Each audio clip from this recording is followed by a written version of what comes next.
Hello. Thank you for listening to Mennonite Central Committee Ontario's Month 13 Finance webinar. My name is Geneviève Forget. I'm the Refugee Program Financial Assistant here at MCCO. This webinar is specific to those constituent groups, or CGs, who have raised and tax-receipted funds through MCCO, and whose funds are in an RDA, or what we refer to as a Refugee Resettlement Designated Account.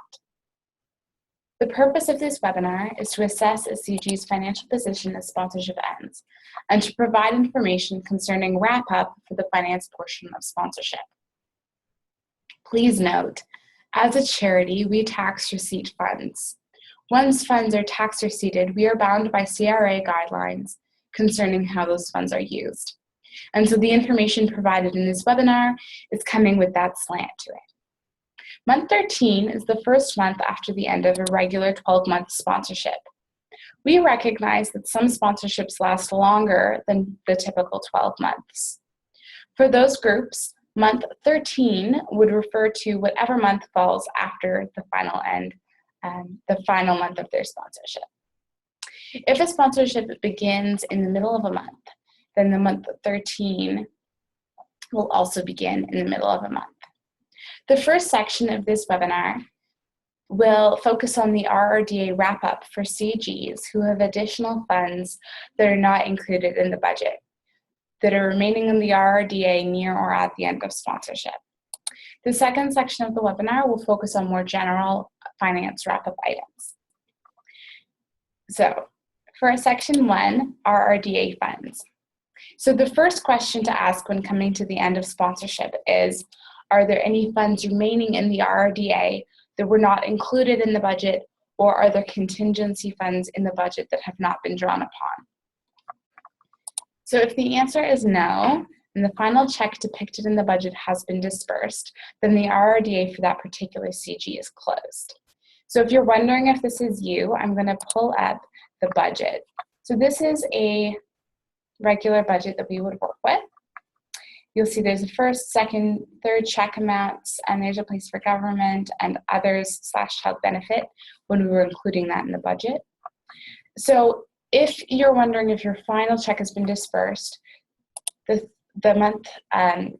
third check should appear in month 10, and if you've received that amount, then that final check has been dispersed to you. Now, we had referenced if there's additional contingency funds. So not all of our CGs were working with us when we introduced the budget with the contingency line in it. But for those of you who have used it, this is what it looks like. And there's a contingency line in line 13 under income. And this will correspond with line 31 of the same name under expense. And so if there's remaining amounts in that, this is also going to be applicable to you. So if this is the situation you're in, that there aren't any additional funds and everything has been used in the RDA, there are no additional contingency funds, or you never used contingency funds, then this next part will not be applicable to you. And please feel free to move ahead to slide 8 in section 2. If you do have remaining funds in the RDA that were not included in the budget, or if you do have contingency funds that you have not used at this point, that will lead us to the next question. So, is the budget currently under the maximum financial limit? So when we go back to the budget, here is the maximum limit, and that's in any budget that you're using, there's a maximum limit. And your current cell, this captures everything from the expense lines and includes government amounts that have come in, and that's in current. So your current amount needs to fall between the minimum and the maximum. So we can just go back to our PowerPoint here. So, is the budget currently under the maximum financial limit? There are 4 guidelines on how additional funds that were not included in the budget can be used. If a CG comes to the end of sponsorship with remaining funds in the RDA account, or if they have unused contingency funds and their overall budget is currently beneath the maximum financial limit, so if it's beneath that limit, then the funds can be used for one of these 4 guidelines. It can be saved for another sponsorship, redirected to assist another CG working with MCCO. It can be redirected to the MCCO refugee program to support our ongoing refugee sponsorship and settlement work across the province, or it can be used for an additional disbursement for resettlement need of the family. Now, please note here, if the budget meets or exceeds the maximum financial limit, then the additional disbursement option is not applicable to you, and that you can only use the additional funds for one of the first 3 guidelines, as they will not be eligible for an additional disbursement. So let's go through these one by one. If you would like the funds to be saved for a future sponsorship with MCC, we have some guidelines for that. So you will have 6 months after the end of your 12-month sponsorship to determine whether or not you want to begin another sponsorship, if you haven't decided already. So if by the end of those 6 months, you've decided to forgo the second sponsorship, the remaining funds in the RDA will at that point be used by MCC for refugee program work. If the CG decides to enter into a sponsorship, then please inform MCC, and you can contact us at refugee@mcco.ca. Now, for our second option, if it's going to be redirected to another CG working with us, please make it clear to us in an email which group you would like this directed to, and you can email that to finance@mcco.ca. For 3, if you would like those funds to be redirected to the MCC Refugee Program General, please also let us know in a written format, and email is fine for that. Please let us know that the funds should be directed there, and we will follow up with you. Again, finance@mcco.ca is great. Now, for your 4th option, additional disbursement. First and foremost, if this is the option that you've decided that you're interested in, there are 2 needs that have to be met before we can talk about additional disbursement.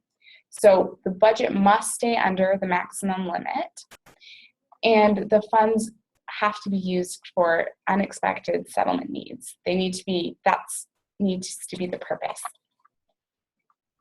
So because under the CRA, funds need to be used for necessary settlement purposes. So as wonderful as it is to have additional funds to give the family for their general well-being, that's not a sufficient reason to disperse additional funds at the end of sponsorship. So we have some criteria for how an additional disbursement can be used. So it can be used for medical or dental needs for family members that are not covered by insurance. Transportation needs of CGs. This is specifically in rural areas where public transportation is not an option. They can be used to assist with transition gap onto Ontario Works, also known as social assistance, or onto employment. So if you know that there's going to be a gap there and there's some real need for funds to help with that gap, then we can have that conversation, and that's an option. Funds can also be used for travel and medical loan repayment for those families that have high needs. And they could also be used for life skills training for employment, for technical skills, language skills, or citizenship training. Now, MCC will require information on the following if this is the option you would like to go with, an additional disbursement.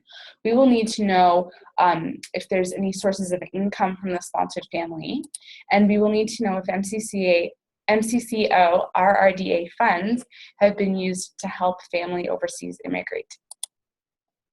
And now please know, the request must be received before the end of month 12 in order to receive an additional disbursement. This needs to be indicated in writing, and then the finance team will then assess your request. Please note, needs that are not appropriate for disbursement. If you're asking for additional funds to send that overseas to the family, that will not be appropriate. Or if the family has a material amount of wages, assets, or other financial support, then it will also not be appropriate. Moving on to section 2, wrapping up important information. So what about leftover dispersed funds? So funds that have been already dispersed, they were included in the budget, but for whatever reason, they have not been used or needed up to this point. So if your family has not been employed and there are funds remaining with the CG at the end of sponsorship, those should be dispersed to the sponsored family before the end of month 12. For reporting purposes, if you give your family a large lump sum at the end, then that can just be reported in the actual tab as savings, contingency, or under an other line. If the family has been working and leftover funds are a result of scale backs, please contact us at finance@mcco.ca and we will discuss with you the best way to go forward with that. Now, final report requirements. The fourth financial report will be due 1 month after the end of sponsorship. So for example, if you as a CG, your 12th month begins January 1st, the report would be due March 1st. The final expense report until the end of the 12th month should be included.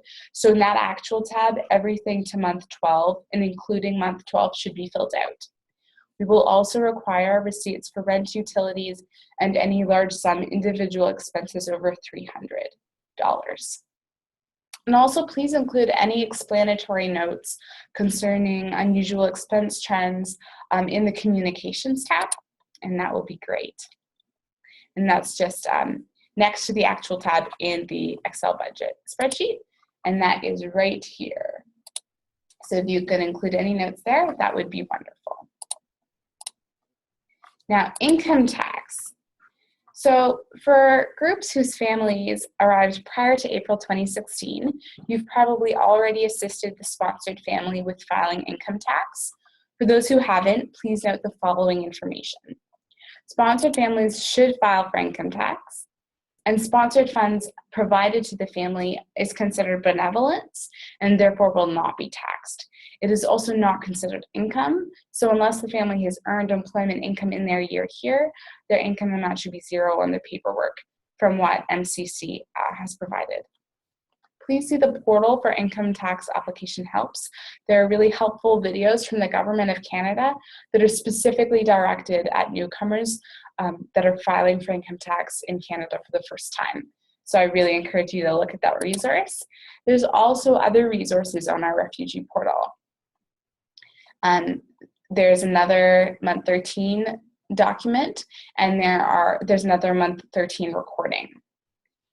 So please do take a look at our month 13 financial document. It's a companion to this webinar, and it's the same information. So if you're concerned that you weren't able to get all the information from this webinar, it's there in a hard copy for you.